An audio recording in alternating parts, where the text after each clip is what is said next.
Hello, Ginger Bricks and Mox here, doing a review of the Venetian Houses. This is a part of round 2 of Bricklink's Designer Program, where you could submit your own mocks and have them possibly become sets if they are crowdfunded.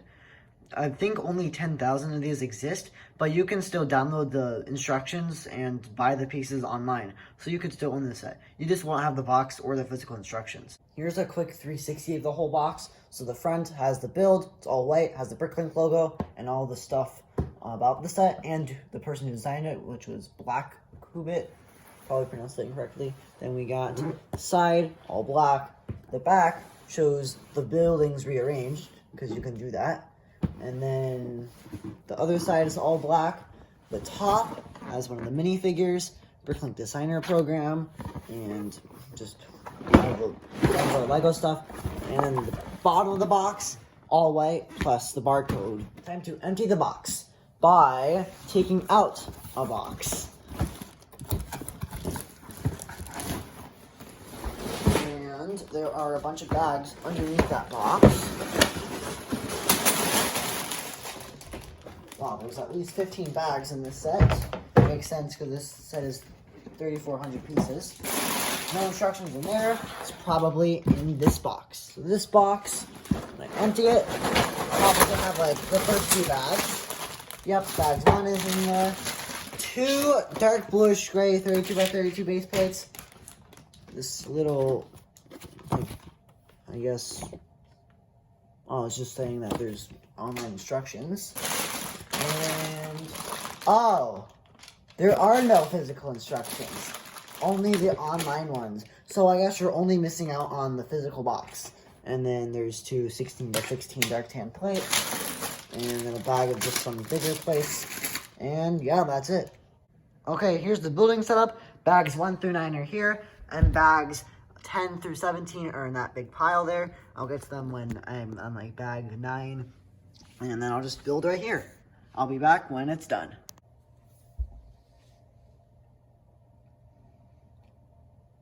Okay, here's the set complete. I'll start off with the multiple ways you can display it. So first, you can do it like this, or this. This is my personal favorite, just because just with the set, you can give so much space to the gondola, but you could just get more of the set or build your own Venetian houses to expand this, so you can still have it's then they're like right next to each other like that, and you can then get all that space with the water. Now I'll start with the smaller building with a 360. So you have this little bridge. One thing I don't like about it is the gondola can't fit underneath, and you can't really modify it to work because you would have to like raise it up to here, but that kind of just looks goofy. So that's just a little fault with this design, but it looks nice and it works and functions as a bridge. And then if you want to get into this building, you can just walk up those stairs and then open the door, not fall down and lose your hair. And then there's this little fisher here, fishing for some fish, some seagulls around. And then the back has this little like thing, and then 2 flags, the windows, just really nice design. And then the side is a little bland, but it's a side, what do you expect? I'll start off with the first floor, which is just a little art gallery. So there's a few paintings in black, red, and white, and that's pretty much it, besides some stairs, which don't know why, like there's not a door here, which you'll understand why when you see the second floor.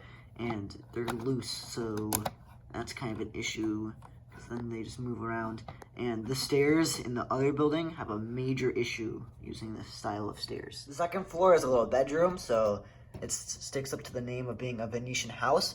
But why is there a little art gallery that anybody can just walk up the stairs and go into your bedroom, which has a little telephone, a nice bed, and they use this like window piece here, so that looks pretty nice. And a little chair that can be removed, just the standard chair piece with some brackets and then some modified plates, and then a newspaper and a little notepad. And finally, here's the roof. It may be tedious to build, but it looks just amazing. So yeah, that's that. It uses a bunch of curved tiles there, and then the sides just use the masonry bricks on the side where it's not the brick pattern, and then some headlights, and then some inverted slope bricks. And then this just uses that like arch piece and then some tiles and plates to just connect it to the rest of the roof. Here's the larger Venetian house with this asymmetrical design, and this lamppost here, another little chain build there, also on the smaller one. The door uses the like wooden door style with that style of window, and then a key that you can just take out if you want to. That design above that, and then that little thing on the roof. Side, boring. The back, that's where the water is. That's where this gondola is. And then another door for a little water entrance into the building. And then more pipes there. And a little air, maybe, I don't know, some fan there. And then another pipe in the front. Here's the interior of the first floor. It's a library. So we have the place that you pay, and there's a little computer with a generic computer print. And then there's a bookshelf there, some chairs and a table, the water entrance, the stairs, some books there, 2 bookshelves there, a little reading area, platform. Well, actually, those might actually be like records and stuff, and DVDs and stuff, because they have those at libraries. And then the little platform area that you enter. Whoa, that's cool. But this interior is kind of disappointing. Look at that corner, nothing.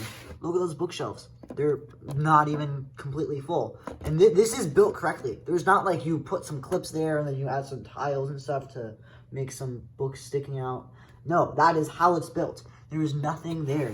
There's not any like floor tile pattern there. These are the stairs. That is way too steep. They should have just used the generic stair piece or just made some other stairs that aren't like this steep. Like that's ridiculous. Like here's a person. Boom, they're just gonna fall off there. And I guess the walls are fine. Like it's all white, that's fine. There's a clock there, and you know, the walls and stuff are fine. Just the interior, that I'm fine with that. But nothing there, and the bookshelf's not even completely full. That's just kind of sad.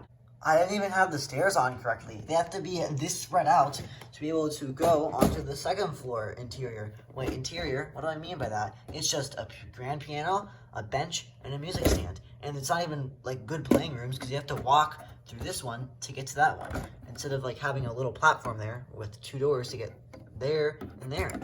And that's what the stairs look like. Oh, I don't even have this on all the way. That's what the stairs look like. It's just not good. They're too spread out. Like, it's way too big of steps for minifigures. But the good thing about this floor, this is lowered, so it's easier to fit your hands in the rooms. And this grand piano is so nice, besides the part where they don't use the 1x4 printed tile of the piano keys. And this music stand, yeah, it works, it's nice. And then, but this bench, kind of boring, and another clock. Here's the roof, pretty much the same as the other one, but this one has this little design here, this little platform. I don't really know what it's supposed to be, but you can fit the seagull on there if he wants to stay there. And then there's this little ventilation thing or some fan or something, I don't know. And then this one doesn't have these designs on it. So, I mean, it's fine, it still looks good. And then the masonry bricks are in medium nougat instead of tan. And then another difference with just this whole build in general is those are white instead of in tan. Here's the gondola build. We have the person who steers the gondola, this little tourist there, and then, yeah, I'll just take the figures off so you get a better look at it. This can come off easily, so you can just put some figures on there, but that's not really needed. So that just fits in there, and then, yeah, it's pretty nice. Does use this technique. I'm pretty sure that's not illegal, but I think at some point it was legal. I don't know. Lego and illegal techniques are weird. And then there is this little 2x2 round tile with, like, I guess it's like a round jumper. I don't know. That you can just fit that on there. That's what it tells you to do in the instructions, but you kind of just plop it down there. And without any people in there, it can kind of fit underneath the bridge, but not really. And the gold piece fell off. Here is every single figure in the set. There's a total of 13 minifigures, and from left to right, I'm going to be listing off their names. Yeah, every single one of these figures has names. We have Ilona, Roberto, Tourist, Alberto, Isabel, Tourist. Those tourist names, amazing. Chira, Luca, Tourist, Joel, Salvatore, Lorenzo, and Francesco. Those are the names, all the figures. And there's some pretty cool torsos in this. These 3 figures might have either uncommon torsos or just brand new torsos. Like this sound one, I don't know like what that thingy is called. You know, it has to do with sound. And then that one. And then this one, those are all I have not seen. Because like, that's a generic, like all those generic ones, that's a pirate one. Yeah, just generic. Except I'm pretty sure that torso, I don't know, never mind that. Yeah, that's another generic one. All those are generic. Here's the back of all the torsos. Here are the 4 figures with alternate faces, and the 3 seagulls included. Here are all of the extra pieces. Some of these might not be extra pieces, like these 4 pieces here, but I don't really feel like going through the set, and plus it looks fine. And then the brick separator, and yeah, a bunch of nice pieces.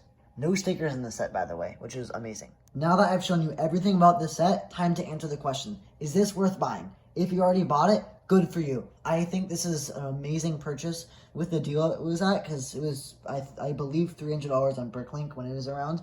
And if you're a priced apart person, 3,400 pieces, $300, less than 10 cents. But priced apart is dumb, because then Dots would be the like best sets ever, because it's like 1,000 pieces for 20 bucks, but it's just a bunch of 1x1 tiles. Anyways, if you don't already have it, it'll be a little pricier than that, because considering 3,400 pieces, and there's a bunch of those masonry bricks, probably going to cost you around $400. But if you're building a Venice mock, if you want to have a cool display piece, or you're just building a city like me, buy it. Because I've shown this to one of my cousins who doesn't even like Lego, and he said, oh wow, that's cool. So anyone who's going to see this is going to think it's cool. And Venice mock, obviously, and then city, good for a city. Finally, here's where I've placed it in the city. I have it on the wall here next to the Spider-Man Venetian set. This bridge, better, because the gondola fits under. That one doesn't. I've already talked about how that one's bad. This one's just better. And then I'm planning on having the river from the Venetian stuff maybe go like path that way to a forest somewhere here where this mess is. But there are some cool sets in this mess, because I do want to have a forest. And with all the foliage I've bought recently from Pick-a-Brick, that will just be made easier. And yeah, that's where they are right now. And my mom likes them next to the synagogue right now. So yeah, that's what it's looking like. That's it for this video. Bye.